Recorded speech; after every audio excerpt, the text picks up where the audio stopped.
तब करते हैं धर्मांतरण की। देश भर में ये एक बड़ी समस्या के रूप में सामने आई। उत्तर प्रदेश में धर्म परिवर्तन के मामले सामने आने के बाद धर्मांतरण के खिलाफ कानून भी बनाया गया। हरियाणा ने भी कानून बनाने का ऐलान किया है। आज हम आपको बताने जा रहे हैं कि कैसे जांच के बाद ये पता चला है कि विदेशों से धर्म परिवर्तन के लिए लगातार फंडिंग भारत के अंदर आ रही है। यूनाइटेड किंगडम और दुबई से हवाला के जरिए पैसा कैसे आता है और देश के राज्यों में हवाला के जरिए ही उस पैसे का इस्तेमाल होता है धर्म परिवर्तन के लिए, दंगों के आरोपियों को जेल से छुड़ाने के लिए और भी ऐसी गतिविधियों के लिए। गुजरात के वडोदरा से अमित राजपूत की यह स्पेशल रिपोर्ट। धर्म परिवर्तन मामले में बड़ा खुलासा। धर्म परिवर्तन गैंग को मिला 79 करोड़ का फंड। यूके और दुबई से हवाला के जरिए फंडिंग। विदेशी फंड गुजरात और मुंबई से देश भर में जाता था। धर्मांतरण के लिए इस्तेमाल होता था फंड। सीएए विरोध शाहीन बाग के लिए गुजरात में साजिश। ये धर्मांतरण के मामले में उत्तर प्रदेश से गिरफ्तार किया गया सलाउद्दीन शेख का 79 करोड़ का हवाला स्कैम है। जांच के दौरान ये बात सामने आई है कि इस फंड को धर्मांतरण, सरकार विरोधी आंदोलन और दंगों में शामिल आरोपितों को जेल से रिहा कराने के लिए इस्तेमाल होता था। उस इंक्वायरी में एक बहुत बड़े रैकेट का पर्दाफाश हुआ है जो मनी लॉन्ड्रिंग और हवाला की गतिविधियां करता था और हवाला और मनी लॉन्ड्रिंग से गैर कानूनी धर्म परिवर्तन, सरकार के विरुद्ध आंदोलन का फंडिंग और दंगाइयों को छुड़वाने के लिए फंडिंग की बातें सामने आई हैं। सलाउद्दीन शेख और उसके साथियों ने पिछले 5 साल में हवाला और मनी लॉन्ड्रिंग के जरिए 79 करोड़ रुपए का ट्रांजैक्शन करने की बात पुलिस की जांच में कबूल की। 60 करोड़ रुपए अकेले दुबई से हवाला के जरिए भारत के अलग अलग शहरों में भेजने का खुलासा हुआ। पिछले 5 साल में इस मॉड्यूल और रैकेट ने हवाला के मार्फत 60 करोड़ रुपए यूज किए हैं, इस्तेमाल किए हैं। हवाला दुबई से आता था और 19 करोड़ आपमी ट्रस्ट में रिसीव किए हैं एफसीआरए के तहत। सलाउद्दीन शेख धर्म परिवर्तन गैंग का वही सदस्य है जिसे धर्मांतरण के मामले में यूपी पुलिस और गुजरात पुलिस ने ज्वाइंट ऑपरेशन में वडोदरा से गिरफ्तार किया था। पुलिस के मुताबिक 60 करोड़ रुपए दुबई से हवाला के जरिए आए थे और 19 करोड़ सलाउद्दीन ने एएफएमआई चैरिटेबल ट्रस्ट के जरिए चेक से हासिल किए थे। सलाउद्दीन ने गुजरात के अलग अलग शहरों के साथ साथ देश की 103 मस्जिदों में 7 करोड़ रुपए का फंड दिया। तो सलाउद्दीन पूरा कैश जो सप्लायर से लेता था, उस कैश को गैर कानूनी गतिविधियों में यूज करता था, जिसमें गैर कानूनी धर्म परिवर्तन जैसे कि यूपी एटीएस ने एक एफआईआर दाखिल की है। उसके साथ साथ दिल्ली में 60 लाख रुपए उमर गौतम को भेजे गए। उसके साथ 3 आदमी और थे। वो पैसे सरकार के विरुद्ध सीएए के एजिटेशन की फंडिंग के लिए और उसके बाद कम्युनल दंगों में पकड़ाए गए आरोपियों को छुड़वाने के लिए यूज हुए हैं। सलाउद्दीन और उमर गौतम ने गिरफ्तारी के बाद धर्म परिवर्तन की पूरी मोडस ऑपरेंडी का खुलासा किया था। टाइम्स नाउ अब भारत में भी हमने आपको दिखाया था कि कैसे हरियाणा के मेवात में धर्म परिवर्तन का पूरा खेल खेला जा रहा है। नागपुर में प्रोग्राम था जिसका बिल्कुल छत्तीसगढ़ में, तो उसमें 750 लोगों ने इस्लाम कबूल किया था मेरे हाथ में। आपने करवाया था? जी। तो उसी से ज्यादा चर्चा में हो गया था थोड़े उसमें वीडियो में और वो टेलीविजनों पे चला, फिर वो सारी चीजें। हालांकि मैं नहीं चाहता था कि इस तरह की, मेरे तो सोच ही है कि इस तरह की कोई मूवमेंट चलाई जाए ना, वो चुपके चुपके। अब मेरे ही मैं अपनी बात बताऊं तो अब 3000 के करीब लोग ऐसे हैं जो मेरे हाथ में इस्लाम में हैं। अच्छा, 3000 लोगों को आपने इस्लाम में करवा दिया? अल्लाह का शुक्र है, जिसमें से 45 लोग तो अभी यही हैं जो मेरे बिल्कुल उसमें है, जिनमें खाना पीना सारा खर्चा नहीं। जैसा कि हमने आपको बताया कि विदेशों से मिलने वाला फंड का इस्तेमाल देश में दंगे भड़काने, धर्म परिवर्तन कराने के लिए इस्तेमाल किया जाता था। टाइम्स नाउ नव भारत के छिपे कैमरे में अबू बकर ने कबूल किया था कि दिल्ली दंगों में हिंदुओं का कत्लेआम किया गया था। जाहिर सी बात है, दूसरे वहाँ से लोग आ रहे हैं तो जान का नुकसान तो नहीं का होगा। जी जी जी।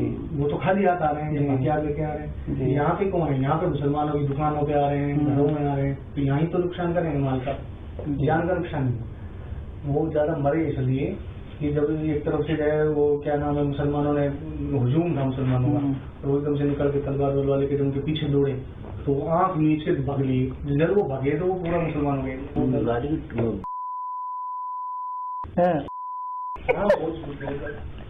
अल्हम्दुलिल्लाह। और सबसे बड़ी बात है मीडिया के सामने नहीं आई। मीडिया के सामने नहीं आई बात।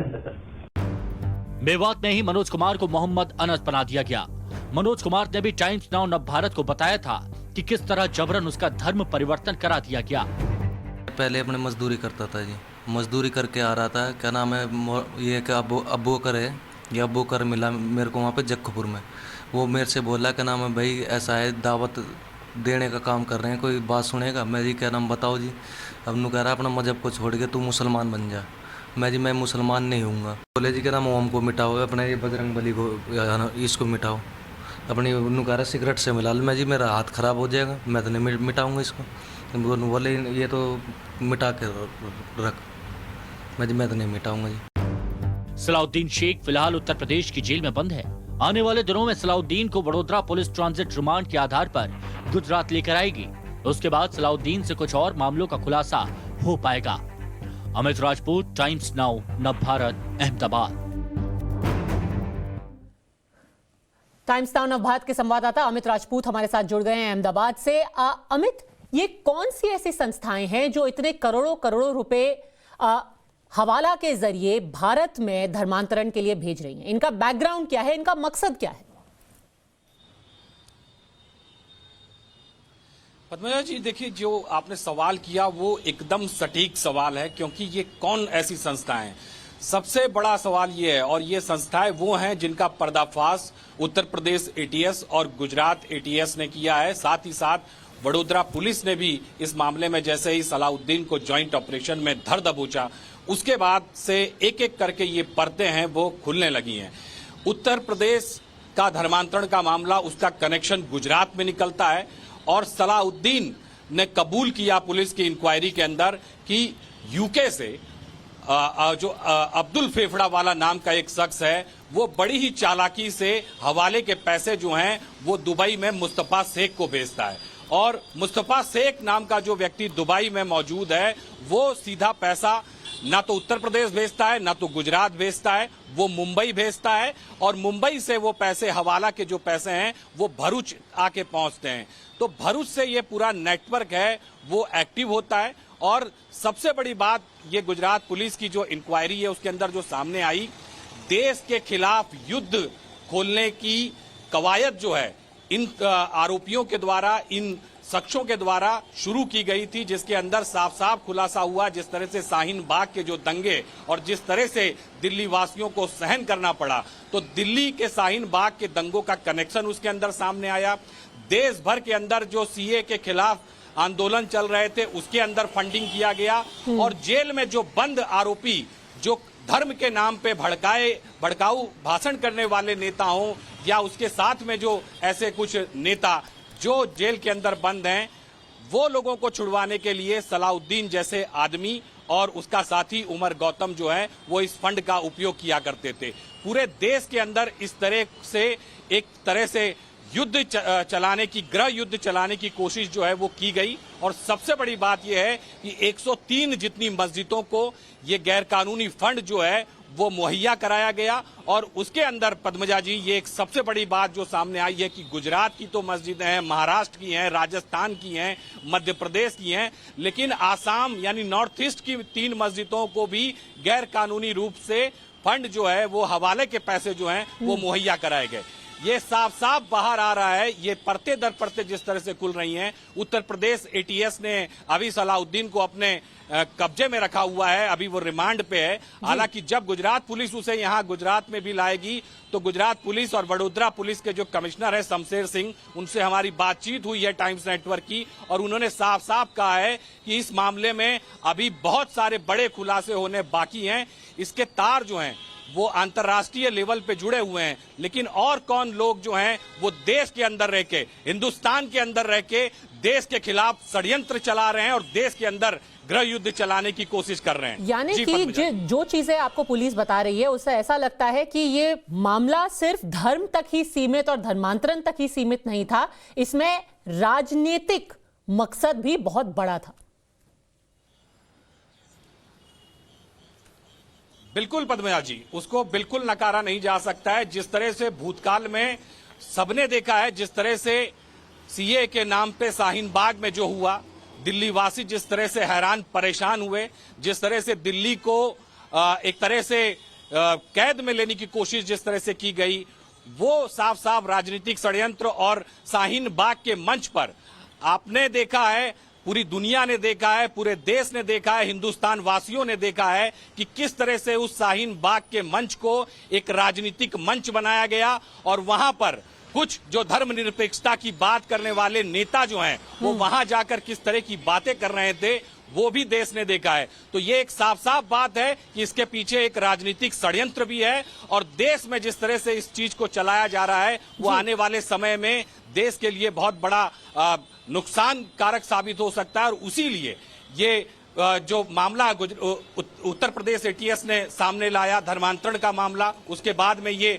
फंडिंग का हवाले का पैसा सामने आया, और जिस तरह से सामने बातें आई कि सीए के प्रोटेस्ट के लिए इस पैसों का उपयोग किया गया, मस्जिदों के में गैर कानूनी रूप से इस पैसों को भेजा गया, शाहीन बाग के आंदोलन में इस पैसों का उपयोग किया गया, तो कहीं ना कहीं देश को नुकसान करने वाले जो ये सारे तत्व हैं, इनके सामने गुजरात पुलिस, उत्तर प्रदेश पुलिस ने कठोर कार्यवाही की है। और आने वाले दिनों के अंदर जब सलाउद्दीन गुजरात पुलिस की हिरासत में होगा तो जरूर से बहुत सारे बड़े खुलासे गुजरात से भी होंगे। क्योंकि ये मामला सिर्फ अब गुजरात का या उत्तर प्रदेश का नहीं है, क्या इसका राष्ट्रीय स्तर पे भी कोई मास्टरमाइंड है, क्या इससे कोई राजनीतिक पार्टियां या कोई व्यक्ति विशेष जुड़ा हुआ है, इस खबर पर हमारी नजर बनी रहेगी। अभी के लिए अमित, सारी जानकारी के लिए आपका बहुत बहुत धन्यवाद। बात गुजरात के